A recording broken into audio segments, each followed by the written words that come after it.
जो अगर आप ऑलरेडी क्वेश्चन कर चुके हैं तो आंसर देख लीजिए।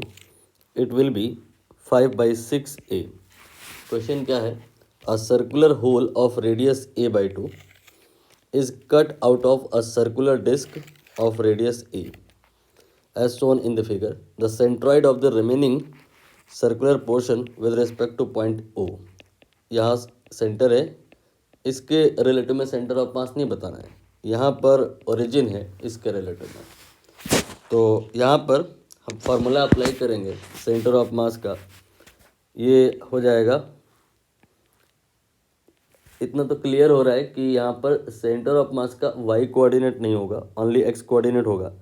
उसका कारण ये है कि अगर हम यहाँ पर एक इस प्रकार की कोई लाइन ड्रॉ करें तो इसके ऊपर का जो फिगर है और जो नीचे का फिगर है ये एक जैसा है, तो सेंटर ऑफ मास डेफिनेटली इसी लाइन पर लाई करेगा, मीन्स एक्स एक्सेस पे।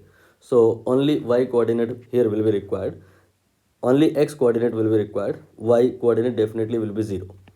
तो हम यहाँ पर जो फार्मूला लगाएंगे वो एक्स कोऑर्डिनेट के लिए लगाएंगे। X coordinate of the centre of mass is given by m1 x1 then plus m2 x2 and divided by m1 plus m2। अब यहाँ पर हम मान करके चलेंगे, क्या मान करके चलेंगे कि जो आपका सिस्टम है ये ऐसे बना होगा कि पहले पूरा का पूरा जो डिस्क है वो रहा होगा और जो कट पार्ट है वो इक्विवेलेंट है नेगेटिव मास के। मतलब यहाँ पर आप एक दूसरा डिस्क मान सकते हैं कि वो प्रेजेंट है लेकिन उसका मास नेगेटिव ले लेंगे।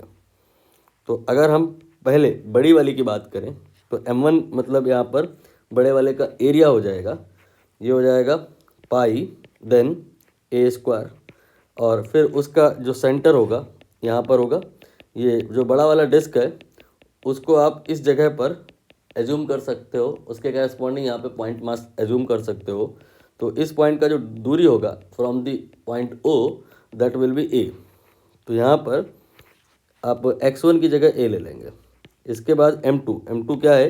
ये जो रिमूव पार्ट है जो यहाँ पे ड्रॉ किया गया है वही है, बस माइनस में लिया जाएगा। तो इसका जो एरिया होगा वो पाई a स्क्वायर बाई 4 होगा, रीजन बीइंग a/2 है इसका रेडियस, बट लेकिन माइनस में लेंगे बिकॉज रिमूव किया गया है। देन x2 क्या है? ये वाला जो पार्ट है इसको अगर आप एक पॉइंट मास से रिप्लेस करो that point will be here. तो इस पॉइंट का जो डिस्टेंस होगा यहाँ से ये कितना होगा a, और इसका जो रेडियस होगा a/2, वो दोनों जुड़ जाएंगे तो ये 3a/2 आ जाएगा। 3a/2 हो गया। नाउ m1 और m2 की value, m1 pi a square और m2 minus pi a square by 4। और अब हम यहाँ पर पाई a स्क्वायर को कॉमन निकाल करके कैंसिल कर देंगे, तो यहाँ पर a आ जाएगा। इसके बाद में ये आपका माइनस 3a/2 आ जाएगा, ठीक है। और ये 4 भी है जिसको आप यहाँ पर लिखेंगे। इसके बाद में यहाँ पर 1 आएगा और यहाँ पर 1/4 आएगा, जिसे आप 3/4 कह सकते हैं, ठीक।